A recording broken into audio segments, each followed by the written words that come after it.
అందరికీ praise the lord. ఈ సమయంలో దేవుడి వాక్కు మనతో ఇలాగ మాట్లాడుతుంది.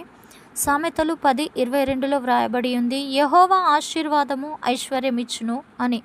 అవునండి, దేవుడు మనల్ని ఆశీర్వదిస్తే ఆ ఆశీర్వాదం ఎలా ఉంటుంది అంటే, మన తర్వాత మన పిల్లలు, మన పిల్లల తర్వాత వారి పిల్లలు, వారి పిల్లల తర్వాత వారి పిల్లలు, తరతరాలుగా ఎంత అనుభవించినా ఇంకా అది అరిగిపోనిది, కరిగిపోనిది.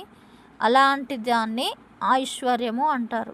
దేవుడు మనల్ని ఆశీర్వదిస్తే ఆ ఆశీర్వాదం ఎలా ఉంటుంది అంటే, మన తర్వాత తరాలు కూడా దీవించబడుతూనే ఉంటాయి. అలాంటి దీవెన, అలాంటి ఆశీర్వాదము దేవుడు మనకి ఇవ్వాలని ఆశపడుతున్నాడు. మరి ఆ దేవుడిచ్చే ఐశ్వర్యము పొందుకోవాలంటే మనము ఆయన మాట ప్రకారం జీవించాలి.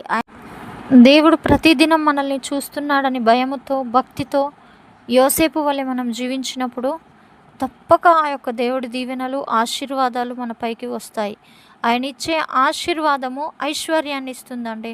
అది మన తర్వాత వచ్చే తరతరాలు అనుభవించినా సరిపోదు, అనుభవించినా ఇంకా తరిగిపోని దీవెనలు, ఆశీర్వాదాలు ఆ ప్రభువు మనపై కుమ్మరించడానికి సిద్ధంగా ఉన్నాడు.